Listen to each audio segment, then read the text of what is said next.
A very warm welcome to you all in my YouTube channel, DPS Tutorial Classes.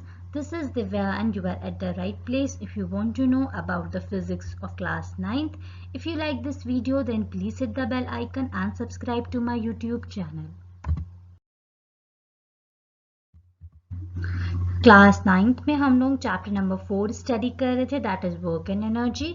और last की classes में हमने basically kinetic energy, potential energy discuss किया था और उससे बेस्ड इंपॉर्टेंट न्यूमेरिकल्स डिस्कस किए थे।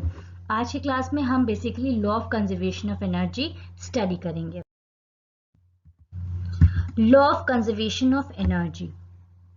Law of conservation of energy study करने से पहले मैं आपको बता देना चाहती हूँ कि लास्ट की क्लासेस में जब हमने काइनेटिक एनर्जी और पोटेंशियल एनर्जी के बारे में डिस्कस किया था, तब मैंने आपको इसके बारे में थोड़ी सी हिंट दी थी कि law of conservation of energy basically ये कहता है कि जो हमारी एनर्जी होती है वो ना ही क्रिएट की जा सकती है और ना ही डिस्ट्रॉय की जा सकती है। वो सिर्फ और सिर्फ एक फॉर्म से दूसरे फॉर्म में कन्वर्ट की जा सकती है। अगर एक फॉर्म से दूसरे फॉर्म में कन्वर्ट हो रही है तो जो पहला फॉर्म है उसमें एनर्जी कम होती जाएगी, दूसरे फॉर्म में गेन होती जाएगी। पर अगर हम टोटल एनर्जी से कैलकुलेट करेंगे तो वो हमेशा हमारी हर पॉइंट में कांस्टेंट ही रहेगी।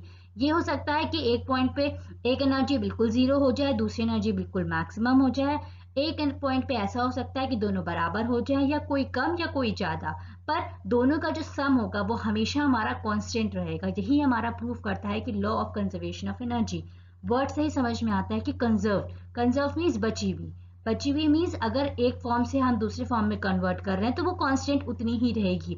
ना हम उसको अलग से कहीं से जनरेट कर सकते हैं और ना ही हम उसको कहीं से डिस्ट्रॉय कर सकते हैं। तो ये हमारा एक तरह से ओवरव्यू हो गया law of conservation of energy का। चलिए हम स्टार्ट करते हैं। When an object is placed at rest at height h, its potential energy is mgh and the kinetic energy is 0। अगर कोई ऑब्जेक्ट है, सपोज यहाँ नीचे से ऊपर तक फेंका गया है और इस पॉइंट पे आके वो एक रेस्ट में रखा है, तो इस पॉइंट पे क्या होगा, उसकी काइनेटिक एनर्जी क्या हो जाएगी, जीरो हो जाएगी। क्यों? क्योंकि काइनेटिक एनर्जी हमारी हाफ एम वी स्क्वायर होती है, तो वी तो हमारा वेलोसिटी तो है नहीं कुछ बॉडी में, तो वी हमारा क्या हो जाएगा, बिल्कुल जीरो हो जाएगा। और हमने बॉल उठा के ऊपर तक थ्रो करी है तो उसने ऑब्वियस सी बात है कुछ पोटेंशियल एनर्जी गेन करी होगी, तो पोटेंशियल एनर्जी इस पॉइंट पे हमारी क्या हो जाएगी, मैक्सिमम हो जाएगी। Now if the body is allowed to fall down it acquires kinetic energy. और जब ये बॉल हमारी नीचे की तरफ फॉल करेगी तो पोटेंशियल एनर्जी जो स्टोर्ड है वो एनर्जी बॉल हमारी यूटिलाइज करेगी और कुछ करके हमारी वो काइनेटिक एनर्जी में ट्रांसफर होती रहेगी। तो मीन्स अब क्या होगा, यहाँ पे जब बॉल हमारी फॉल करेगी तो पोटेंशियल एनर्जी हमारी कम होने लगेगी और काइनेटिक एनर्जी हमारी धीमे धीमे बढ़ने लगेगी। The potential energy stored in the object gets converted into its kinetic energy. फिर से देख लेते हैं। हमने बॉल यहाँ से लिया, थ्रो किया अपर डायरेक्शन में। जब इस पॉइंट पे आके थोड़े पॉइंट के लिए बॉल हमारी रुकती है तो यहाँ पे हमारी पोटेंशियल एनर्जी मैक्सिमम होती है, काइनेटिक एनर्जी हमारी जीरो हो जाती है। और जब ये बॉल वापस से नीचे फॉल करना स्टार्ट होती है तो जैसा कि मैंने आपको बताया था कि एनर्जी एक फॉर्म से दूसरे फॉर्म में चेंज होती है, तो जो पोटेंशियल एनर्जी बॉडी में स्टोर्ड है वो एनर्जी यूटिलाइज करेगा बॉल अपने आप का मूवमेंट करने के लिए। तो जब वो यूटिलाइज करेगा तो वो जो काइनेटिक एनर्जी है वो थोड़ी थोड़ी बढ़ती जाएगी और पोटेंशियल एनर्जी जो मैक्सिमम थी वो थोड़ी थोड़ी घटती जाएगी। तो यहाँ पे दिख रहा है जैसा कि आपको kinetic energy increases and potential energy decreases.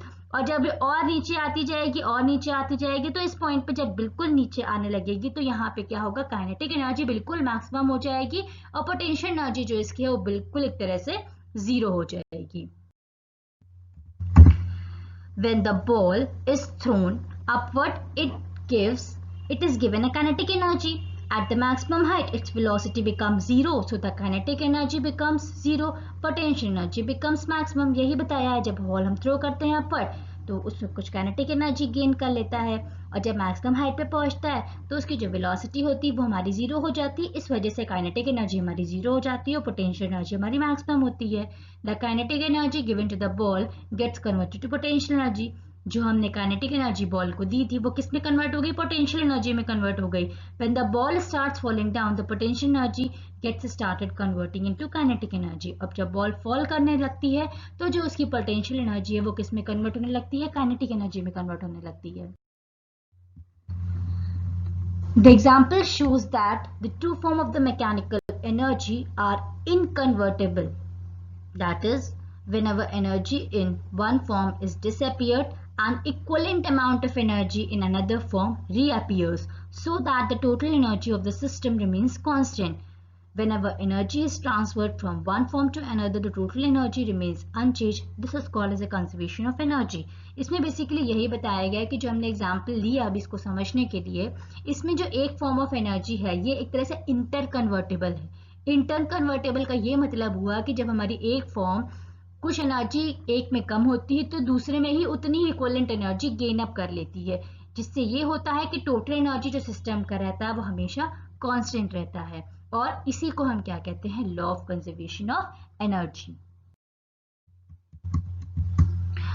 Law of conservation states that energy can neither be created nor be destroyed, it can be converted from one form to another. और ये हमारा लॉ ऑफ कंजर्वेशन स्टेट करता है कि जो energy है उसे ना ही हम क्रिएट कर सकते हैं और ना ही हम डिस्ट्रॉय कर सकते हैं, हम उसे सिर्फ एक फॉर्म से दूसरे फॉर्म में ही कन्वर्ट कर सकते हैं. The total energy before and after the transformation remains the same.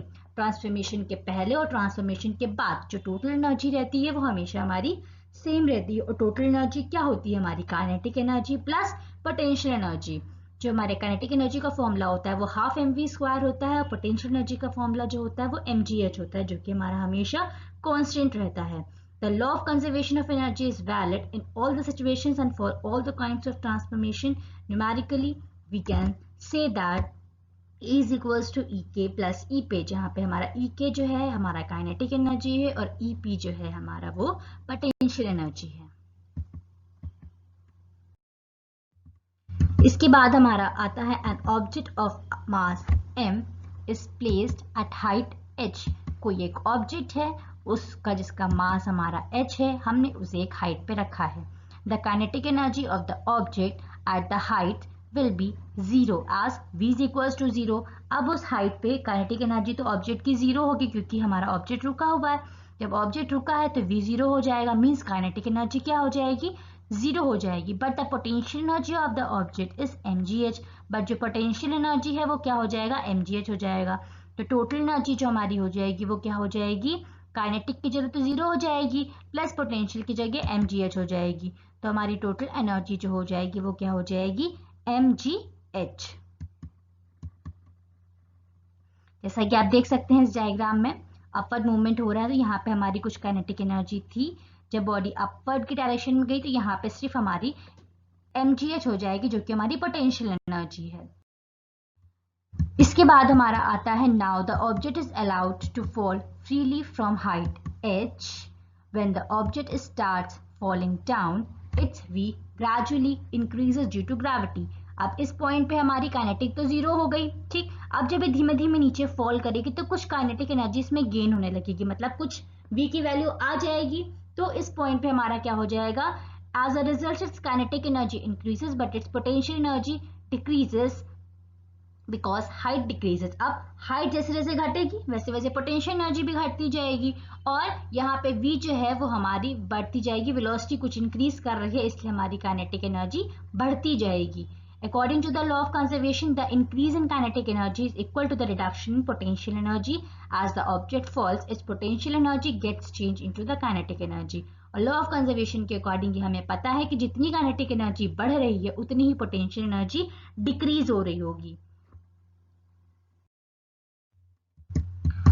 If v1 is the velocity of the object at the given point at height h1, the kinetic energy would be half mv1 square. अगर v1 हमारी velocity है तो उस condition पे जो हमारी kinetic energy हो जाएगी वो कितनी हो जाएगी? हाफ mv1 का होल स्क्वायर. और जो हमारा पोटेंशियल डिफरेंस हो जाएगा वो पोटेंशियल एनर्जी जो हमारी हो जाएगी वो क्या हो जाएगी? mgh हो जाएगी. तो हाइट हम h1 कंसीडर करेंगे. तो यहाँ पे जो हमारी टोटल एनर्जी हो जाएगी वो कितनी हो जाएगी? Half mv1 whole square plus mgh1. When the object is about to reach the ground, अब जब ऑब्जेक्ट हमारा बिल्कुल नीचे आने लगेगा तो उस कंडीशन पे क्या होगा? h हमारा क्या हो जाएगा? 0 हो जाएगा और वेलोसिटी जो है वो हमारी क्या हो जाएगी? मैक्सिमम हो जाएगी. तो इस केस में क्या हो जाएगा? The kinetic energy will be larger and the potential energy will be least. अब हमारी काइनेटिक एनर्जी यहाँ पे क्या हो जाएगी, ज़्यादा हो जाएगी, और पोटेंशियल एनर्जी बिल्कुल हमारी ज़ीरो हो जाएगी। तो टोटल एनर्जी जो हमारी हो जाएगी वो क्या हो जाएगी, is equals to half mv² plus potential energy हमारी एकदम ज़ीरो हो जाएगी। तो एनर्जी हमारी यहाँ पे क्या हो जाएगी, ग्राउंड पे हाफ mv²। तो लॉ ऑफ कंजर्वेशन में इतना ही था। आई होप सो आपको जो भी डिस्कस किया गया है वो अच्छे से क्लियर आउट हो गया होगा। लॉ ऑफ कंजर्वेशन में बेसिकली हमें इतना ही जानना है कि जो हमारी सिस्टम की टोटल एनर्जी है वो हमेशा कंजर्व रहती है। मींस जितनी हमारी काइनेटिक बढ़ रही है उतनी पोटेंशियल घटेगी, और जितनी पोटेंशियल घट रही है उतनी हमारी काइनेटिक बढ़ेगी। टोटल एनर्जी जो है वो हमेशा हमारी कैसी रहेगी, कांस्टेंट रहेगी। तो होप सो आपको law of conservation of energy बहुत अच्छे से क्लियर हो गया होगा। इन केस अगर आपको इसमें कुछ भी डाउट होता है तो आप कमेंट सेक्शन में अपने डाउट्स लिख के अपने डाउट्स क्लियर आउट कर सकते हैं। And thank you for watching this video and keep supporting.